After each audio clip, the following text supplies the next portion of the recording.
Hello and welcome back to Step by Step Unity. Today we will learn the most basic of Unity engine.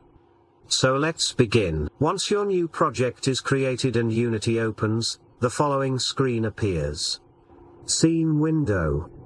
This window is where we will build our scenes.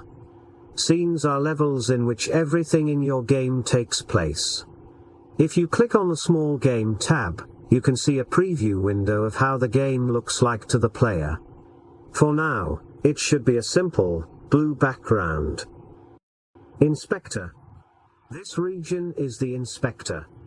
It is empty for now, because we do not have any objects in our scene.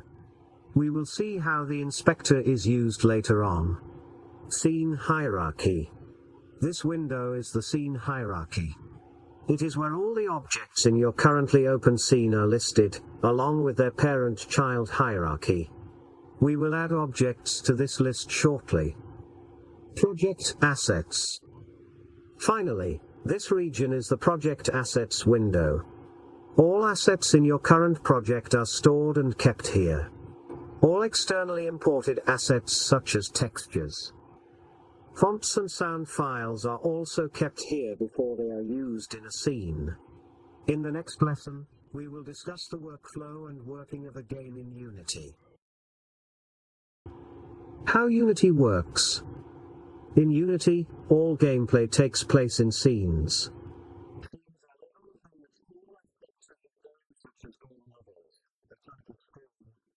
And cutscenes take place.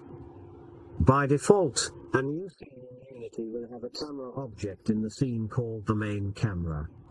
It is possible to add multiple cameras to the scene, but we will only deal with the main camera for now. The main camera renders everything that it sees or captures in a specific region called the viewport. Everything that comes into this region becomes visible for the player. You can see this viewport as a grey rectangle by placing your mouse inside the scene view and scrolling down to zoom out the scene view. You can also do so by holding Alt and dragging right-click. The scene itself is made out of objects, called game objects. Game objects can be anything from the player's model to the GUI on the screen, from buttons and enemies to invisible managers like sources of sound.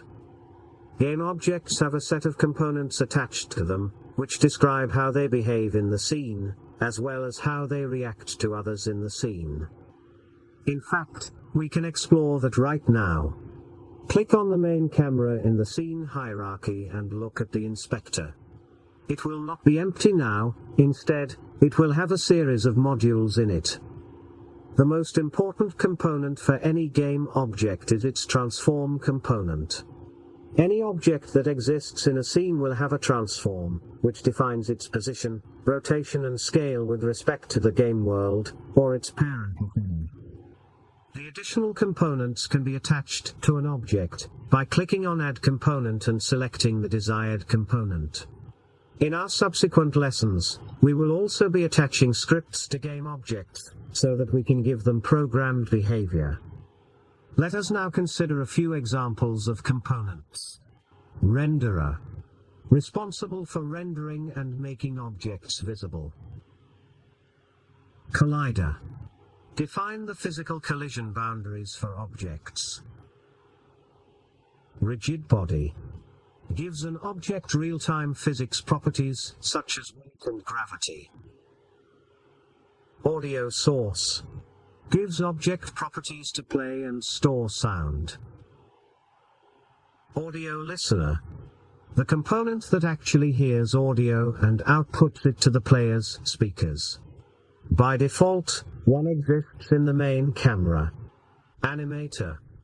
Gives an object access to the animation system. Light. Makes the object behave as a light source, with a variety of different effects. Finally, the big picture of Unity.